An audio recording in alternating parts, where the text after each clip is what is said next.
எண்ணெயை வந்து அதில் ஊற்றிக்கிறேன். Hello everyone, welcome to our channel Kitchen in the Dark. In the kitchen of equality, blindness doesn't dim the flavor. நம்ம வீடியோக்குள்ள போறதுக்கு முன்னாடி நம்ம சேனலை பத்தின ஒரு ஷார்ட் இன்ட்ரோ பார்த்துட்டு போயிடலாமா? நம்ம சேனலை ஆல்ரெடி ஃபாலோ பண்றவங்களுக்கு நம்மளை பத்தி தெரியும். நம்ம சேனல் வீடியோவை புதுசா பார்க்கறவங்களுக்கான இன்ட்ரோ. நான் ஒரு விஷுவல் இம்பேர்டு உமன். நான் அன்றாட சமையல் மற்றும் வீட்டு வேலைகளை யாரோட உதவியுமே இல்லாம நானே செஞ்சுப்பேன். அதே மாதிரி என்ன போல இருக்க விஷுவலி சேலஞ்சு மக்கள் அவங்க சமையல் செய்யறதுக்கு எனக்கு தெரிஞ்ச சமையல் யுத்திகளை சொல்லி கொடுக்கறதுக்காக இந்த சேனல் உருவாக்கியிருக்கேன். நம்ம சேனலை லைக் பண்ணி சப்ஸ்கிரைப் பண்ணி மறக்காம ஆப்ஷன் பட்டனை ஹிட் பண்ணி வச்சுக்கோங்க. இன்னைக்கு வீடியோல நம்ம சப்ஸ்கிரைபர் ரொம்ப நாளா கேட்டுட்டு இருந்த ஃபிஷ் ஃப்ரை மீன் வறுவல் செய்ய போறோம். அதுக்கு தேவையான இன்கிரீடியன்ட்ஸ் 1 by 1 பார்க்கலாமா? நம்ம மீன் வறுவல் செய்யறதுக்கு ஃபர்ஸ்ட் மீன் வேணும். இது 1 கிலோ மீன் வந்து எடுத்து வச்சிருக்கேன். இது என்ன மீனுன்னா கண்ணாடி பாறைன்னு சொல்லுவாங்க. இதை நானே தான் கிளீன் பண்ணி எடுத்து வச்சிருக்கேன். உங்களுக்கு கிளீனிங் வீடியோ வேணும்னா கமெண்ட் பாக்ஸ்ல கமெண்ட் பண்ணுங்க. அப்கமிங் வீடியோஸ்ல நம்ம கிளீனிங் வீடியோ போடலாம். சைட்டட் பீப்புள்ஸ் பார்த்தீங்கன்னா நான் எப்படி கிளீன் பண்ணியிருக்கேன்றதையும் கமெண்ட் பாக்ஸ்ல கமெண்ட் பண்ணுங்க. சின்ன வெங்காயம் ஒரு 10 நம்பர் டேஸ்ட்டுக்காக உரிச்சு ஒரு பவுல்ல போட்டு வச்சிருக்கேன். பூண்டு ஒரு 10 நம்பர் நல்லா தோலெல்லாம் உரிச்சு கிளீன் பண்ணி ஒரு பவுலில் சேர்த்து வச்சுருக்கோம். நம்ம இந்த பவுலில் 1/4 ஸ்பூன் மஞ்சள் தூள், 1/4 ஸ்பூன் மிளகுத்தூள், 1 ஸ்பூன் சோம்புத்தூள் சேர்த்து வச்சுருக்கோம். இது எல்லாமே ஃப்ளேவருக்காக. 3/4 ஸ்பூன் தனி மிளகாய் தூள் ஒரு பவுலில் சேர்த்து வச்சுருக்கோம். அரை மூடி லெமனை ஜூஸ் எடுத்து ஒரு பவுலில் சேர்த்து வச்சுருக்கோம். டேஸ்ட்டுக்காக தேவையான அளவு உப்பு ஒரு பவுலில் வச்சுருக்கோம். நம்ம இப்போ மீன் வறுவலுக்கு தேவையான ஒரு பேஸ்ட் ரெடி பண்ண போகிறோம். அது என்னென்னா வெங்காயம், பூண்டு, மிளகுத்தூள், சோம்புத்தூள், மஞ்சள் தூள், அதுக்கப்புறம் தனி மிளகாய் பொடி, லெமன் ஜூஸ், உப்பெல்லாம் வச்சுருந்தோம் இல்லையா, அதெல்லாம் சேர்த்து ஒரு பேஸ்ட் மாதிரி அரைக்க போகிறோம்.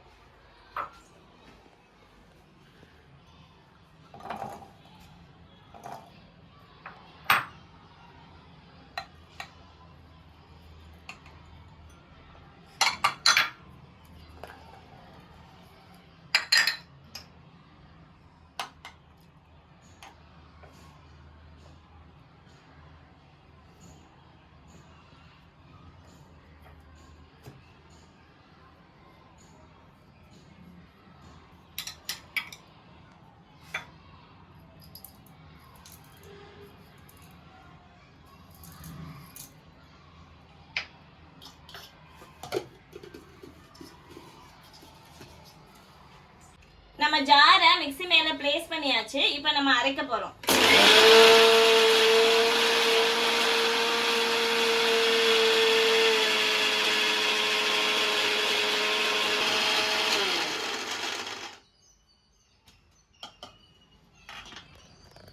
தண்ணி பத்தல, லைட்டா தண்ணி சேர்த்துக்கிறேன். நான் நிறைய சேர்த்துடக்கூடாது, ஒரு ஸ்பூன் அளவுக்கு தான் சேர்த்துருக்கேன்.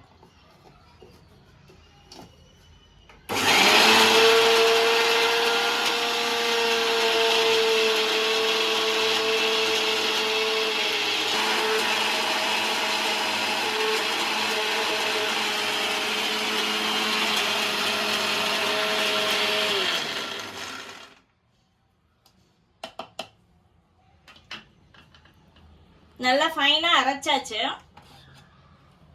இது எல்லாத்தையுமே இப்போ நம்ம ஃபிஷ் மேல தடவிட்டு ஒரு கோட்டிங் கொடுக்க போறோம். நான் அரைச்சி வச்ச பேஸ்ட்டை நல்லா தொட்டு பார்த்தீங்கன்னா நல்லா வலுவலுன்னு இருக்கும். அந்த வெங்காயம், பூண்டு எல்லாமே நல்லா ஃபைனா அரைஞ்சு போயிருக்கும். அதை எல்லாத்தையும் வலிச்சு நான் அந்த மீனில் போட்டுருவேன். எல்லாத்தையுமே நீங்கள் டச் பண்ணி ஃபீல் பண்ணி பாருங்கள், அப்போ தான் உங்களுக்கு தெரியும். இந்த ஸ்டேஜ்லேயே நீங்கள் லைட்டாக நாக்கில் தொட்டு வச்சு பார்த்தீங்கன்னா உப்பு, உரப்பு, புளிப்பெல்லாம் எப்படி இருக்குன்னு தெரியும்.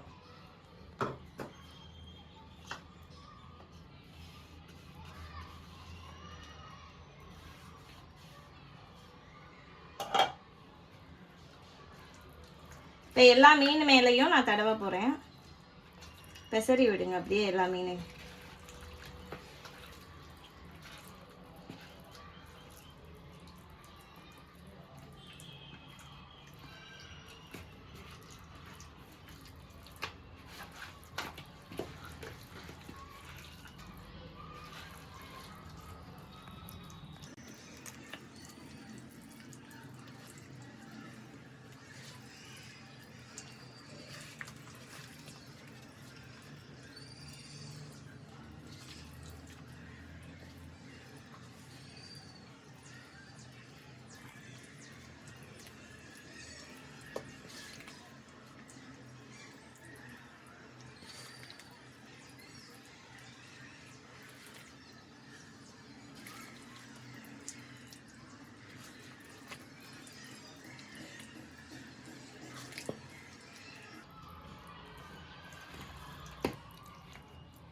நான் எல்லா மீன்லையுமே பெசரி விட்டுட்டேன். நீங்கள் ஒவ்வொரு துண்டையும் எடுத்து தொட்டு பார்த்தீங்கன்னா அதில் மசாலா ஒட்டியிருக்கா இல்லையா, எந்த அளவுக்கு ஒட்டியிருக்குன்னு தெரியும். அதே மாதிரி நீங்களும் நல்லா பிசைஞ்சு விட்டுக்கோங்க. சைடட் பீப்புள்ஸ் பார்க்கும்போது நான் எப்படி மசாலா வந்து அதில் தடவி இருக்கேன்றத நீங்கள் கமெண்ட் பாக்ஸில் கமெண்ட் பண்ணுங்கள். இது ஒரு 1 hour கிட்ட ஊறட்டும். ஊறினதுக்கு அப்புறமா எப்படி பொரிக்கிறதுன்னு பார்க்கலாம். மசாலாலாம் தடவி 1 மணி நேரம் ஊற வச்சிருந்தோம் இல்லையா மீன், அந்த மசாலாலாம் நல்லா அப்சர்வ் பண்ணி ஊறி நல்லா மேரினேட் ஆகி இருக்கு பாருங்க. வாங்க இப்போ எப்படி பொரிக்கலான்னு பார்க்கலாம். வழக்கம் போல நம்ம நேவிகேஷன் கீயை ரைட் டு லெஃப்ட் 90 டிகிரி கொண்டு வந்து அடுப்பு ஆன் பண்ணியாச்சு. இப்போ ஒரு 2 காதுள்ள மீடியம் சைஸ் வடைச்சட்டியை நான் அதில் பிளேஸ் பண்ணியாச்சு. பாத்திரம் நல்லா காயட்டும். பாத்திரம் நல்லா காஞ்சிருச்சு. இப்போ நான் ஒரு 100 ml எண்ணெயை வந்து அதில் ஊற்றிக்கிறேன். ரிஃபைண்ட் ஆயில் இது. நல்லா ஹீட் ஆகட்டும் எண்ணெய். அதுக்கப்புறமா மீனை பிளேஸ் பண்ணிக்கலாம். எண்ணெய் நல்லா காஞ்சிச்சு. நான் ஃப்ளேமை வந்து கம்மி பண்ணிக்கிறேன். நல்லா ஃபுல்லாக சிம் பண்ணிட்டேன். இப்போ நம்ம ஒரு மீன் எடுத்துக்கலாம். அதில் மசாலா எல்லாத்தையும் நல்லா ஒரு தடவை சமமாக பண்ணி வச்சுக்கலாம். இப்போ பாத்திரத்தை பார்த்துட்டு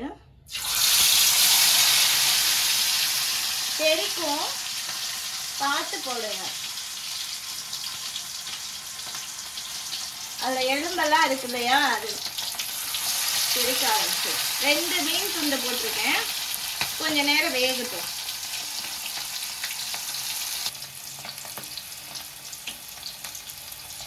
நம்ம மீன் 2 துண்டு அதில் பிளேஸ் பண்ணியாச்சு. போட்டோன்னே நீங்கள் வந்து கரண்டி ஏதோ வச்சு திருப்பிடக்கூடாது. அப்படின்னா உடஞ்சி போயிடும் அந்த மீன். கொஞ்ச நேரம் அது வேகிற அளவுக்கு டைம் கொடுத்துக்கலாம். ஒரு 2 நிமிஷம் ஆயிடுச்சு. நம்ம கரண்டியை உள்ள விட்டு பார்த்துக்கலாம். மெதுவாக ஓரமாக கரண்டியை விட்டு பார்க்கணும். அது நல்லா ஒட்டாமல் இருக்கும். வேகாட்டினா அது ஒட்டிடும். மீன் நல்லா வெந்துருச்சு. நான் வெந்துருச்சுன்னு எப்படி சொல்கிறேன்னா, நம்ம போடும்போது எவ்வளோ சவுண்டாக இருந்துச்சு, பபிள்ஸ் எல்லாம் எவ்வளோ இருந்துச்சு. இப்போ அந்த பபிள்ஸோட சவுண்டு வந்து கம்மியாயிடுச்சு. அதுக்கோட நம்ம இப்படி தொட்டு பார்த்தோன்னா சொர சொரன்னு இருக்கும் அந்த மசாலா. அதை வச்சு கண்டுபிடிச்சிக்கலாம். அதுக்கு கீழே நீங்கள் கரண்டியை விடும்போது அதில் கீழே அடியில் ஒட்டாமல் வரும். நம்ம இந்த மீனை எடுத்துடலாம்.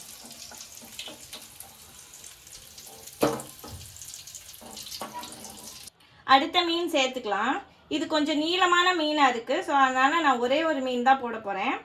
நீங்கள் மீனோட ஒரு எட்ஜில் வந்து நல்லா பிடிச்சிக்கோங்க. நல்லா பாத்திரத்தை பார்த்துட்டு சென்டராக பார்த்து ப்ளேஸ் பண்ணுங்க. போட்டோன்னே எவ்வளோ சவுண்ட் வருது பார்த்தீங்களா?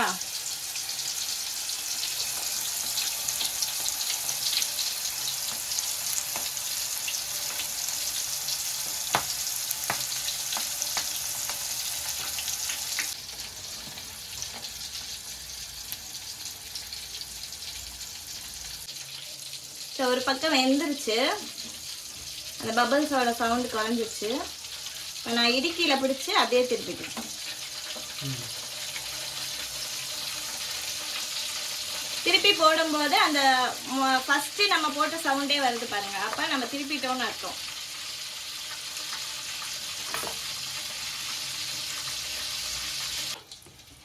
மீன் நல்லா வெந்துருச்சு. பபிள்ஸ் எல்லாமே அடங்கிருச்சு. நான் இப்போ மீனை வெளியில் எடுத்துட்டேன் இடுக்கியில் பிடிச்சி. நீளமான மீனுன்றனால நான் இடுக்கி எடுத்துக்கிட்டேன். இது அப்பள இடுக்கின்னு கேட்டிங்கன்னா கிடைக்கும் கடையில். அது ஈஸியாக இருக்கும் நமக்கு மீன் திருப்புறத்துக்கு எல்லாத்துக்கும். வந்து சின்ன மீன்னால கரண்டியில் எடுத்தேன். அடுத்த மீனை வந்து நான் உள்ளே ப்ளேஸ் பண்ணிக்கிறேன். ஒரு மூலையில் பிடிச்சி சென்டரில் போட்டாச்சு.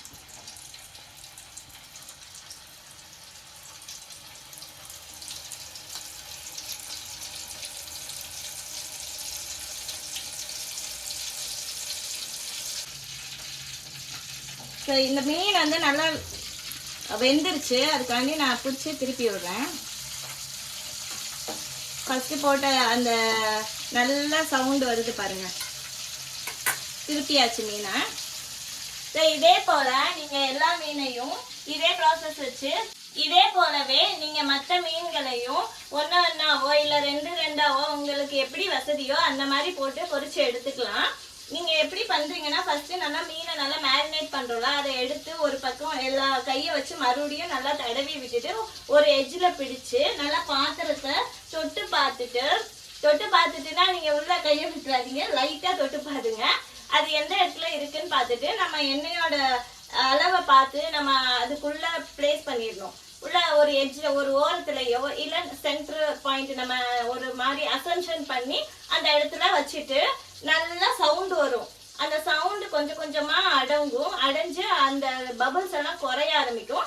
அதுக்கப்புறம் ஒரு பக்கம் வெந்துருச்சுன்னு நம்ம தெரிஞ்சுக்கலாம். அதுக்கப்புறம் உள்ள கரண்டியை விட்டீங்கன்னா கீழே ஒட்டாம அழகா எடுக்க வரும். அப்படியே நீங்க மெதுவா திருப்பி விட்டீங்க அப்படின்னா மறுபடியும் ஃபர்ஸ்ட் போட்ட சவுண்டே நல்லா பெருசா வரும். அதுக்கப்புறமா கொஞ்சம் கொஞ்சமா அந்த பபிள் எல்லாம் அடங்கும். அதுக்கப்புறம் அந்த எண்ணெய் பாத்திரத்துல இருந்து நம்ம வெளியில எடுத்துக்கலாம். இதான் நம்ம வெந்துருச்சா வேகலையா அப்படின்னு நம்ம தெரிஞ்சுக்கிறதுக்கான டிப்ஸ். மீன் பொரிச்சாச்சு. அது எவ்வளவு தூரம் பக்குவமா வெந்திருக்குன்னு வாங்க டேஸ்ட் பண்ணி பார்த்து சொல்லிடுவா. ஒரு மீன் எடுத்துட்டேன். நல்லா மேல வந்து கிறிஸ்பியா இருக்கு. இந்த தோல் எல்லாம் நல்லா சுருங்கி இருக்கு.